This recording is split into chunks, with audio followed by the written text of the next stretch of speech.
We're back here at Springy Performance Dyno with, I'm going to cop some flack over this, but without doubt this is the best Holden or HSV ever produced. Okay. In my opinion, Yeah.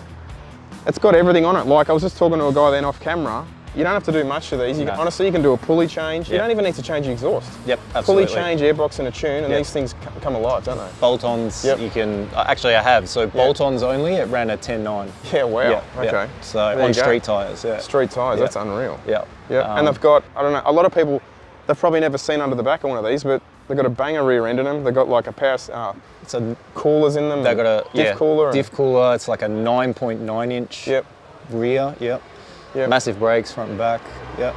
So pop the bonnet and we'll have a close look. I noticed you'd colour-coded. So yeah, going back to the mods, is that what you've done? You've obviously done a top pulley.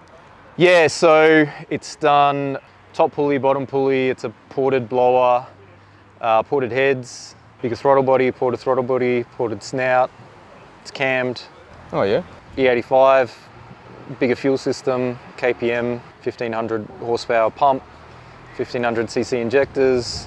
It's got the blower spacer plates, the lid spacer plate, pretty much everything. everything you can do. Without changing the blower. Yeah, exactly. The bottom end is standard, and that's But in all honesty, these 1900s, this LSA deal with the 1900, they're unreal. Like, yep, absolutely. it's a lot of money and time to upgrade the blower, and I don't think the results. No, I think a few people have done the LS9 blower and not really had a whole heap. Unless you're going a bit bigger bottom end, you don't get much more out of it on an LSA. So on a stock capacity LS, the 1900s are perfect. Yeah, yeah. Actually, a lot of the you know the LS3 or whatever they are, you put this blower on and they can make more power. They're high compression than what the LSA is. So yeah, that's true. Yeah. Yeah. Is there anything else you've done to it? You said you'd broken something. You'd broken. Yeah. So the box is broken. So there's a place in the States called Circle D, and they do a whole heap of billet stuff. So it's got the full Circle D kit in there. Billet this, billet that. Still a standard stall, but sort of strengthened the stall as well. These are a 6L90, aren't they? It's a 6L90, not the 80. Not the 80, yeah. So yeah, that happened just after I got it cammed, just testing it out, and lost third and fourth gear, and it snapped one of the shafts in the box, and it was off the road for a while, waiting for the stuff to come from the States, but yeah, it's all in now and drives perfect. Yeah, these are super responsive, aren't they? Like absolutely. I like them because they're extremely predictable. Like it's not like a turbo car where you put your foot down, even though a responsive one, but you sort of wait. This is like, you know, you'll be torching the back tyres before your foot's on the ground. Do you know what I mean? Absolutely. Like, it's just there from the start. To me, it feels safe. Yes. Fast but safe. Yeah. I mean, I've got, as we were saying before, I've got a little turbo Gemini, and that is nowhere near as powerful or fast as this, but the feeling you get in the Gemini compared to this is like, this is planted, it's safe. If the rear kicks out, keeps you where you should be, whereas the Gemini is just a handful to drive. Yeah. Have you done anything else to the car inside? It's all standard? Or? Yeah, not really. Got suspension in it? Yeah, it's been lowered. Yeah. It's got a stereo, like a neat stereo in the boot. Interior's all standard. A few bits and pieces. Got a roof spoiler, did the roof, the headlights, covers and that. But I noticed you got the Michelin Pilot Sport 4Ss. These are fantastic street tyres. Absolutely. So I cut a 1.6 60-foot on these at Calder. Yeah, that's awesome. Yeah, so the 10.9 that I ran on genuine street tyres, not absolutely. Drove to the track. Drag radial street tyres. Exactly. Drove to the track. 1.6 60-foot, run a 10.9. I think it was at 132. Yeah. And drove home.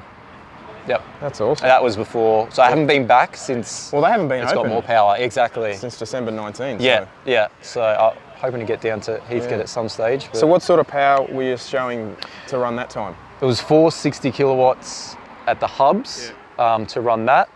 The last run that it's had, it was at 540. Yeah, on a hub dyno. No, that was on VCM's roller. Okay. Yep. And then it's had a bit more tune work since then. I don't know if it'll make that much now. It was a little bit more timing in it than probably it needed to, but that's good power out of a 1900 setup. Absolutely, yeah, very good power. Yeah, 540 kilowatts. As shown by, but it's nice that you've actually backed yours up at the track. Yeah, the numbers. Unfortunately, a lot up. of HSVs they can be prone to be a bit like dyno queens. You know? Yeah, no, absolutely. It's a driver. But as I said, Seen the great car. I track. mean, look at the size of the brake standard. Absolutely enormous. Yep, not cheap to replace, but hopefully they keep making the pads and the discs for a while. But is there anything else you want to do to it? Look, I've now actually got some Koya 18s with drag, ET Streets. So pretty much just giving them a go, seeing what time it runs on that, because it won't hook up with the power it's got now. And then just that's it. See how fast it can go, and then just cruise it, really. Yeah, awesome. I don't think it's worth doing more. Probably the bottom end wouldn't take much more. Yeah, true. All right, we'll get it on the dyno and see how she goes. I know they've gone up a lot in value, but yeah, I got lucky on that. Yeah. In the crypto world, I bought the dip, or the equivalent of, right? Yeah. So I got them right when they were at their lowest, not knowing what was going to happen. It's only worth something if you're going to sell it, I know, right? I And know I'm exactly not right. going to sell it, so. And I think I've noticed the prices, and I think have plateaued a bit on these later model HSVs. That's right. Yep. So they'll probably slowly go down a bit. I think they will. I don't think they're ever going to drop to Back to what they were. back to what Geordie he was thinking he was going to buy one for. Just because they're not making them. So That's it. Yeah, they won't age. There was never another one that came out after this. There was those European ones, but you can't count them. Talk about them.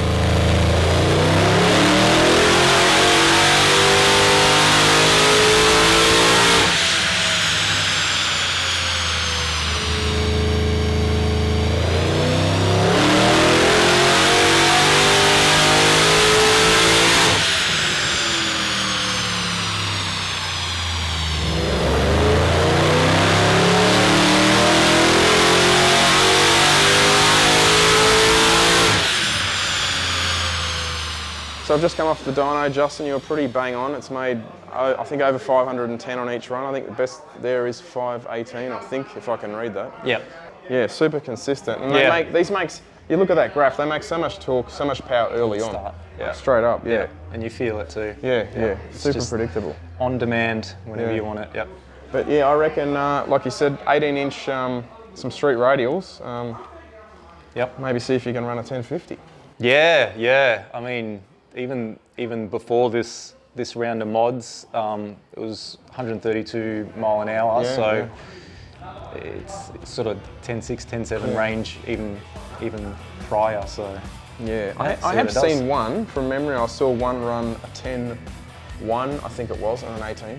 Yeah. Okay. On an 18-inch tyre. GTS, yeah. So crazy.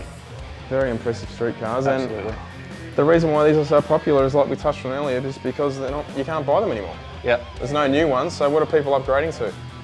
Now they're upgrading to a 4-cylinder AMG. Have you seen that? The V8s are dead. Yep. Hold on to this one, that's for sure.